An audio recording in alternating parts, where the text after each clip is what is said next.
Hello students, how are you all? I hope you all are fine. This is Mridula Jangid, faculty of Shivjyoti educational group Kota. बच्चों, आज हम दोहरान करेंगे स्पर्श पद्य भाग के पाठ 2 मीरा के पद और पाठ 8 कर चले हम फिदा। तो बच्चों, सबसे पहले हम पाठ 2 मीरा के पदों का दोहरान करेंगे, जिसके कुछ स्मरणीय बिंदु यहाँ पर दिए गए हैं। बच्चों, आप सभी जानते हैं कि मध्यकालीन भक्ति आंदोलन के कवियों में मीराबाई का विशिष्ट स्थान है।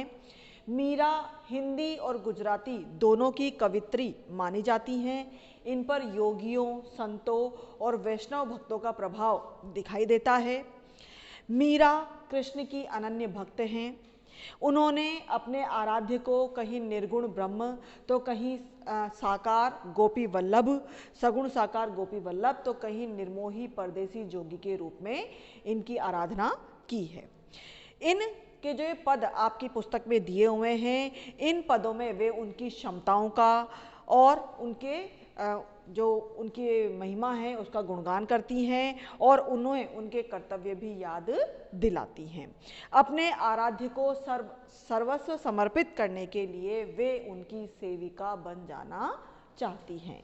तो बच्चों, यहाँ जो आपके पाठ्य पुस्तक में यहाँ 2 पद दिए हुए हैं। जो इसका पहला पद है उसके स्मरणीय बिंदु इस प्रकार हैं: भक्तों के कष्ट दूर करने का निवेदन, द्रौपदी के सम्मान की रक्षा करना, प्रहलाद के जीवन की रक्षा करना, डूबते हुए हाथी के प्राणों की रक्षा करना और अपनी पीड़ा को दूर करने का निवेदन। तो बच्चों, ये जो पहला पद मीराबाई ने जो दिया है, इस पद में वह अपने आराध्य श्री कृष्ण से निवेदन करती है कि हे कृष्ण, आप अपने भक्तों की पीड़ा को दूर कीजिए। हरि आप हरो जनरी भीर। हे कृष्ण, यहाँ हरि कृष्ण के लिए आया है कि हे कृष्ण, आप अपने भक्तों की पीड़ा को यानी लोगों की पीड़ा को दूर कीजिए। यहाँ पर कुछ उदाहरण मीराबाई ने दिए हैं। जैसे पहला उदाहरण वो दे रही है कि जिस प्रकार आपने द्रौपदी के सम्मान की रक्षा की, उसका वस्त्र हरण होने से बचाया और आपने भक्त प्रहलाद के पिता से उसके प्राणों की रक्षा की और एक डूबते हुए हाथी को आपने डूबने से बचाकर उसके प्राणों की रक्षा की। उसी प्रकार है कृष्ण, मैं मीरा भी आपकी दासी हूँ, अतः आप मेरी पीड़ा को भी दूर करें। तो इस प्रकार विभिन्न उदाहरणों के माध्यम से मीराबाई कृष्ण से सभी भक्तों की, उनके जो भी भक्त हैं, जो भी लोग हैं उनकी, और स्वयं की पीड़ा दूर करने का, स्वयं के दुख दर्द को दूर करने का निवेदन कर रही हैं। अब बच्चों, इसका जो दूसरा पद है, दूसरे पद में भी कुछ स्मरणीय बिंदु दे रखे हैं। जो दूसरा पद है मीराबाई का, उसमें मीराबाई श्री कृष्ण की सेविका बनना चाहती है, उनकी दासी बनना चाहती हैं और उनकी सेविका बनकर वह विभिन्न प्रकार के कार्य करना चाहती है। तो उनकी सेविका बनकर वो जो भी कार्य करना चाहती हैं उसका वर्णन आपके इस पद में दिया हुआ है। तो इसके कुछ स्मरणीय बिंदु हैं: श्री कृष्ण से सेविका बनाने का निवेदन, चाकरी में विभिन्न कार्य करना, दर्शनों का लाभ, स्मरण रूपी जेब खर्च और भक्ति रूपी संपत्ति प्राप्त करना, श्री कृष्ण के रूप सौंदर्य का वर्णन करना, ऊंचे ऊंचे महलों का निर्माण कर श्री कृष्ण के दर्शन प्राप्त करना, रात को दर्शन, आधी रात को दर्शन देने का निवेदन करना। तो बच्चों, ये जो दूसरा आपका पद है, इसमें मीराबाई श्री कृष्ण से निवेदन कर रही है कि हे कृष्ण, हे श्री कृष्ण, आप मुझे अपनी सेविका बना लीजिए। हे गिरधारी लाला यानी हे गोवर्धन पर्वत को धारण करने वाले श्री कृष्ण, आप मुझे अपनी सेविका अर्थात अपनी दासी बना लीजिए।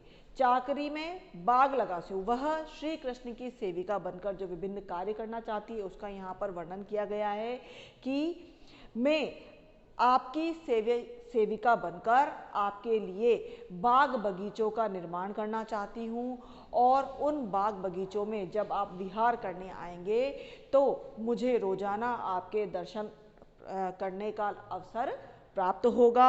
और इसके अलावा वह वृंदावन की कुंज गलियों में श्री कृष्ण की लीलाओं का गुणगान करना चाहती हैं। आगे वो ये कह रही हैं कि आपकी सेविका बनकर मुझे आपके दर्शनों का लाभ प्राप्त होगा, मैं रोजाना आपके दर्शन कर सकूंगी, इसका लाभ मुझे प्राप्त होगा और आपके नाम का स्मरण करने का जेब खर्च भी मुझे प्राप्त होगा और आपकी सेवा करते हुए मुझे संपत्ति के रूप में आपकी भक्ति भावना प्राप्त होगी, यानी भाव रूपी भक्ति वह संपत्ति यानी जागीर के रूप में प्राप्त करना चाहती हैं। तो ये श्री कृष्ण की सेवा करते हुए ये तीनों चीज़ें श्री कृष्ण से चाहती हैं और वो ये कहती हैं कि मेरे लिए तो सिर्फ ये तीनों ही चीज़ें सर्वश्रेष्ठ है, इसके अलावा मुझे आपकी सेवा करते हुए और कुछ नहीं चाहिए। आगे वो श्री कृष्ण के रूप सौंदर्य का वर्णन कर रही हैं और श्री कृष्ण के रूप सौंदर्य का वर्णन करते हुए वो कह रही हैं कि मेरे श्री कृष्ण के सिर पर मोर पंखों से बना हुआ मुकुट सुशोभित है, उन्होंने पीतांबर वस्त्र धारण कर रखे हैं और उनके गले में वैजंती माला सुशोभित है और मेरे जो श्री कृष्ण हैं वह वृंदावन की गलियों में मधुर मुरली बजाते हुए गाय चराते हैं। तो इस प्रकार उन्होंने उनके रूप सौंदर्य का वर्णन किया है। आगे वो वापस अपने कार्यों का वर्णन करते हुए कह रही है कि हे कृष्ण, मैं आपके लिए ऊंचे ऊंचे महल बनाना चाहती हूँ और उन महलों के बीच बीच में बहुत सारी खिड़कियाँ रखना चाहती हूँ और उन खिड़कियों में से मैं कुसुम्बी साड़ी अर्थात लाल रंग की साड़ी पहनकर आपके दर्शन करना चाहती हूँ।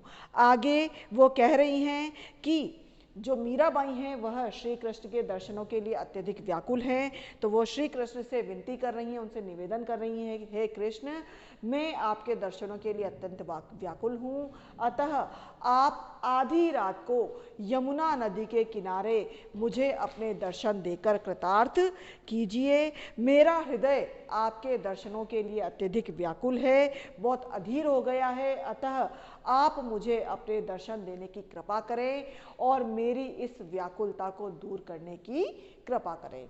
तो इस प्रकार उन्होंने अपने दोनों पदों में श्री कृष्ण की भक्ति करने का निवेदन किया है। बच्चों, हमारे रिवीजन का दूसरा पाठ है कर चले हम फिदा। यह जो कविता है, इस कविता के माध्यम से कवि हमें बलिदानी सैनिकों के विषय में बता रहे हैं, उनके त्याग के विषय में बता रहे हैं। इस पाठ के माध्यम से वो बता रहे हैं कि संसार में सभी प्राणियों को अपना जीवन बहुत प्रिय होता है और वे अपने जीवन को बचाने के लिए अंत तक लड़ते रहते हैं, लेकिन इसके ठीक विपरीत होता है सैनिकों का जीवन, क्योंकि जो सैनिक होते हैं वो अपने लिए नहीं बल्कि दूसरे के जीवन की रक्षा करने के लिए निरंतर संघर्ष करते रहते हैं और इस लड़ाई में वह अपने प्राणों की आहुति भी दे देते हैं। यह जो पाठ है, इस पाठ में भी इसी प्रकार के ऐसे ही सैनिकों के हृदय की आवाज़ को व्यक्त किया गया है। यह युद्ध की पृष्ठभूमि पर लिखी फिल्म हकीकत के लिए लिखा गया गीत है, जिसमें देश पर प्राण न्योछावर करते सैनिक अपने देशवासियों से कुछ अपेक्षाएं करते हैं और वे देशवासी और कोई नहीं बल्कि आप और हम हैं और हमें वह जो संदेश इस गीत के माध्यम से, इस कविता के माध्यम से देना चाहते हैं, वही इस पाठ में बताया गया है। तो बच्चों, इस पाठ के कुछ स्मरणीय बिंदु यहाँ दिए हुए हैं, इनके माध्यम से हम इस पाठ का दोहरान करेंगे। जैसे पहला स्मरणीय बिंदु है अपने सैनिकों का अपने अन्य साथियों व देशवासियों को संदेश देना, युद्ध के लिए बड़े कदमों को रुकने न देना और हिमालय का सर झुकने न देना। तो इस कविता में जो बलिदानी सैनिक है वह अपने अन्य जो सैनिक साथी हैं उनसे कह रहे हैं कि हे मेरे फौजी साथियों और मेरे देशवासियों, मैं और मेरे अन्य जो सैनिक हैं वह अपने देश की सुरक्षा के लिए अपने प्राण न्योछावर करने जा रहे हैं और अब यह देश हम तुम्हारे हवाले करके जा रहे हैं। इस पाठ की पंक्तियों की शुरुआत होती है बच्चों, कर चले हम फिदा जानो तन साथियों, अब तुम्हारे हवाले वतन साथियों। अर्थात हम तो इस देश पर कुर्बान होने जा रहे हैं और अब इस देश की सुरक्षा की जिम्मेदारी हम तुम्हें यानी अन्य सैनिकों को और इस देशवासियों को, इस देश के लोगों को सौंपकर जा रहे हैं और हमारे जाने के बाद अब तुम्हें ही इस देश की रक्षा करनी है। आगे वो कह रहे हैं कि यद्यपि देश के लिए लड़ते लड़ते हमारी सांसें रुकने लगी है, हमारी नब्ज ठंड के कारण जमने लगी है, मगर फिर भी बर्फ से ढकी सीमाओं पर हम आगे की ओर बढ़ते जा रहे हैं और युद्ध के लिए बढ़े हुए कदमों को हमने पीछे नहीं करा है और हम निरंतर आगे की ओर बढ़ते जा रहे हैं। हम एक क्षण के लिए भी आगे बढ़ने से नहीं रुके हैं। देश की सुरक्षा करते हुए यदि हमारे सर कट भी जाए तो हमें इस बात का कोई दुख नहीं होगा, बल्कि हमें इस बात की प्रसन्नता होगी कि हमने हमारे जीते जी इस हिमालय के सर को झुकने नहीं दिया है, यानी अपने देश के सम्मान को हमने कम होने नहीं दिया है। मरते मरते भी रहा बाकपन साथियों, और मरते मरते भी हमारे मन में उत्साहपूर्वक बलिदान और संघर्ष का जोश बना हुआ है और अब हम बलिदान देकर इस दुनिया से जा रहे हैं। अतः अब देश की बागडोर अब तुम्हारे हाथों में सौंपकर जा रहे हैं और आगे अब तुम्हें ही यानी इन देशवासियों को और जो अन्य सैनिक साथी हैं उन्हें ही इस देश की रक्षा करनी है। आगे वो कह रहे हैं देश के लिए कुर्बान होने का अवसर बार बार न आना। आगे वो बता रहे हैं कि हे मेरे साथियों, जिंदगी जीने का अवसर तो हमें बहुत मिलता है, ऐसे बहुत से अवसर आते हैं जीवन जीने के, परंतु इस देश के लिए कुर्बान होने का, इस देश के लिए बलिदान होने का अवसर हमें बार बार नहीं मिलता है। और आज तुम्हें बलिदान का यह पूर्ण अवसर मिला है, यानी तुम्हारे बलिदान का अवसर आ गया है। इस समय जो नौजवान अपने शत्रु से लड़ता हुआ खून से लथपथ नहीं होगा, अतः वह अपनी धरती के सौंदर्य और प्रेम को बदनाम करेगा। यानी जो इस देश के लिए कुर्बानी नहीं देगा वह अपने सौंदर्य को, इस देश के प्रति प्रेम को और अपनी युवावस्था को बदनाम करेगा। ऐसे जवानों का देश प्रेम व्यर्थ है। आज तो देश जो है, हमारी जो धरती है, यह दुल्हन बनने जा रही है, अर्थात हमें इस धरती की रक्षा करनी है और इस धरती के सम्मान की रक्षा करनी है। अब यह देश तुम्हारे हवाले है, अर्थात हम तो इस देश की रक्षा के लिए बलिदान होने जा रहे हैं और अब इस देश की सुरक्षा की जिम्मेदारी हम तुम्हें सौंपकर जा रहे हैं। आगे वो बता रहे हैं कुर्बानियों की राह वीरान न होना, कुर्बानियों के जश्न के बाद ही जीत का जश्न मनाना, अपने सर पर कफन बांधना। तो बच्चों, आगे जो बलिदानी सैनिक है वो अपने नौजवान साथियों से कहते हैं कि हे मेरे देशवासियों, हम देश के लिए जो बलिदान दे रहे हैं, जो बलिदान हमने आज तक दिए हैं, उसकी राह मतलब बलिदान देने का जो सिलसिला है वह कभी थमना नहीं चाहिए, अर्थात बलिदान की जो राह है वह कभी वीरान अर्थात सूनी नहीं होनी चाहिए। देश के लिए मर मिटने वाले सैनिकों के नए नए जत्थे हमेशा तैयार रहने चाहिए। वे बलिदान के लिए सहर्ष यानी प्रसन्नता से आगे आते रहने चाहिए। एक बार हमने यह संघर्ष और बलिदान का उत्सव मना लिया, अर्थात जब हम इस देश के लिए बलिदान देंगे तभी हम इस देश की फतह का यानी जीत का जश्न मना पाएंगे और आशा यह है कि बलिदान के पथ पर हमें विजय प्राप्त अवश्य होगी। आज जिंदगी खुद आगे बढ़कर मौत को गले लगा रही है, यानी अब हम तो अपना बलिदान देकर मौत को गले लगाने जा रहे हैं। और मेरे नौजवान साथियों, अब तुम्हारा भी इस देश पर मर मिटने का समय आ गया है, अतः अब तुम्हें भी अपने सर पर कफन बांध लेना चाहिए, अर्थात इस देश की सुरक्षा के लिए बलिदान देने के लिए तैयार हो जाना चाहिए। आगे वो कह रहे हैं कि अपने खून से जमीन पर एक रेखा खींचना, रावण रूपी शत्रु के हाथ तोड़ना, इस देश के तुम ही राम और लक्ष्मण, देश की रक्षा की जिम्मेदारी तुम्हारे हाथों में होना। तो अब आगे वो कह रहे हैं कि हम तो इस देश के लिए कुर्बान होने जा रहे हैं और इस देश की सुरक्षा तुम्हें सौंपकर जा रहे हैं। आगे वो अपने सैनिकों से कह रहे हैं कि देश के लिए अपना बलिदान करने वाले सैनिक देशवासियों से ये कह रहे हैं कि अब तुम भी अपने खून से इसकी जमीन पर एक रेखा खींच दो, अर्थात अब तुम्हें भी इस देश की रक्षा करने के लिए इसकी देश की सीमा पर लक्ष्मण रेखा खींच देनी चाहिए।